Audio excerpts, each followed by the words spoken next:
Olá, meu nome é Késia Matos e nós vamos conversar hoje sobre gagueira e ansiedade. Ansiedade, os aspectos comportamentais dos gagos e intervenção psicológica. Se você tiver alguma dúvida no decorrer dessa apresentação, eu vou pedir para que você anote elas e me envie depois por e-mail ou pelo WhatsApp. Eu vou deixar os meus contatos no último slide dessa apresentação, tá ok? Bom, eu poderia ter me focado somente na questão da ansiedade nos gagos. Até porque é o primeiro assunto que vem à mente quando ligam o assunto da gagueira com a psicologia. Muito disso por causa do mito, né? De que todo gago é gago porque é ansioso.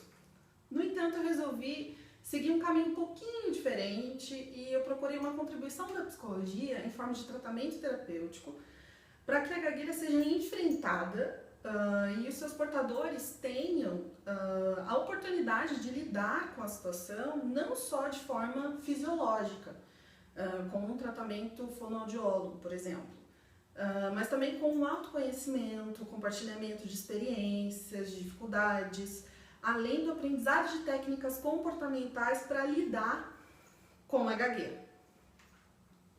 Bom, todo mundo já sabe que a gagueira em si é o distúrbio da comunicação que se caracteriza por uma ruptura involuntária no fluxo da fala, que é a disfluência, né? Essa ruptura é a disfluência, ou seja, a repetição de sílabas e de sons, o prolongamento e os bloqueios na fala.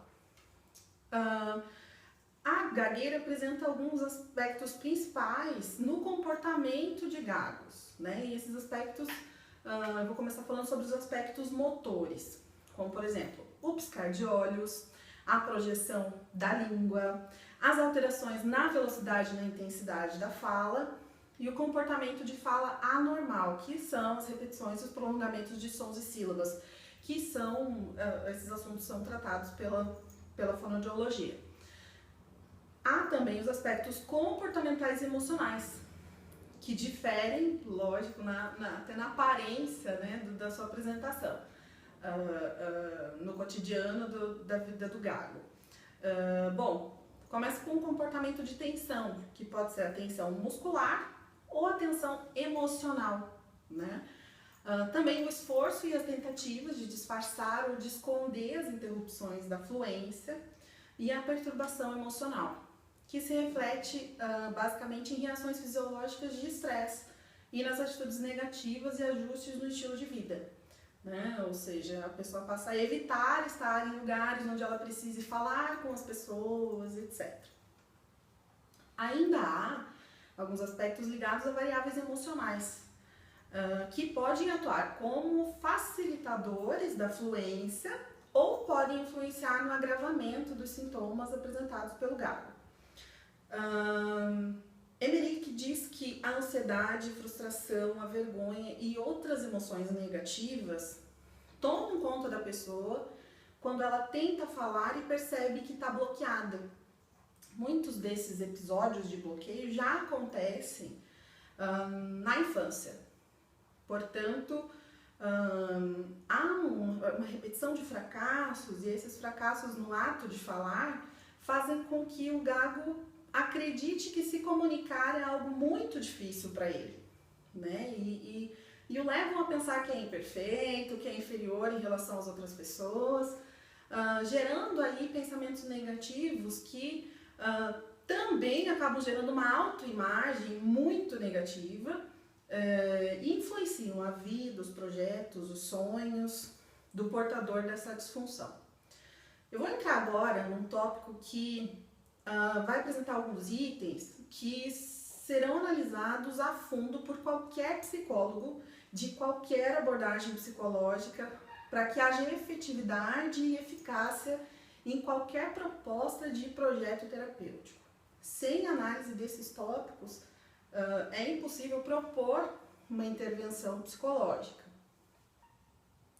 Esses tópicos tratam de atitudes e sentimentos do gago. E as principais atitudes e sentimentos das pessoas que possuem esse distúrbio são, primeiro, a negação. O indivíduo nega absolutamente o distúrbio, não enfrenta e não procura ajuda, obviamente. né? Porque está negando o fato de possuir o distúrbio. Há também a passividade. O indivíduo não faz absolutamente nada para sair da situação em que se encontra. Em consequência disso também há a falta de esperança, ou seja, não há solução para o meu problema, não vou nunca sair dessa. Essa é a falta de esperança. Isso tudo gera culpa e raiva. Por quê? Porque o gago não consegue atingir as expectativas da sociedade em relação à fluência. E por não conseguir se comunicar da forma que as pessoas acham que ele deve se comunicar e às vezes da forma que ele acha que deve se comunicar, a culpa e a raiva acabam aflorando em graus muito elevados. A timidez e o medo também são sentimentos muito presentes na vida do gago, porque o levam a se fechar em si mesmo e a não se expor a situações de risco, né? Esse risco entre aspas.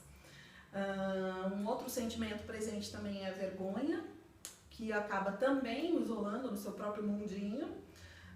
E aí vem a ansiedade, a tensão, o nervosismo, que apresentam aí reações fisiológicas e emocionais diante de pessoas e de situações de risco. A frustração, por também não conseguir se comunicar e se sente inferior e incapaz de falar diante de uma ou mais pessoas, ou até de falar consigo mesmo diante do espelho, por exemplo. E um sentimento, uma fase muito complicada a que muitos podem chegar é a depressão, que é o ápice das frustrações e da soma de todas essas atitudes e sentimentos que advém do distúrbio e principalmente do não enfrentamento da situação.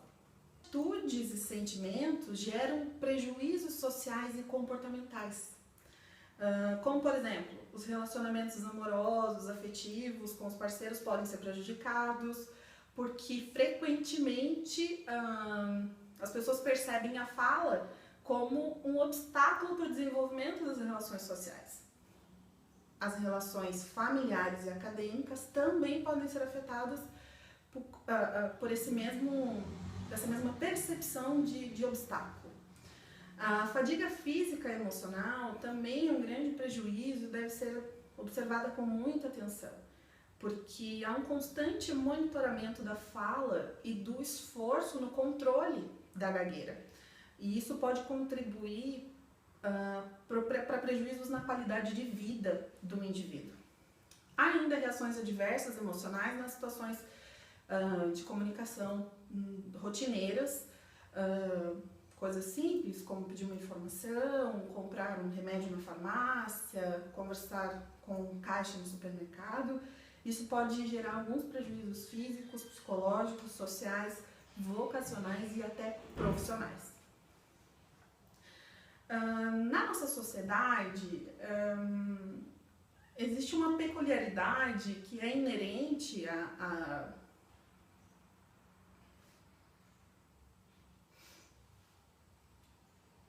Na nossa sociedade há algo muito peculiar em que gera muito desconforto e chega até mesmo ser cruel.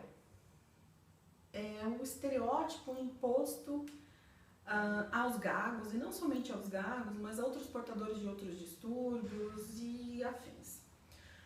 Os indivíduos que gaguejam são considerados emocionalmente instáveis, nervosos, desajeitados, incapazes de se comunicarem, inseguros, reticentes, reservados, depressivos, nervosos, tensos, hesitantes, medrosos, e a lista por aí vai.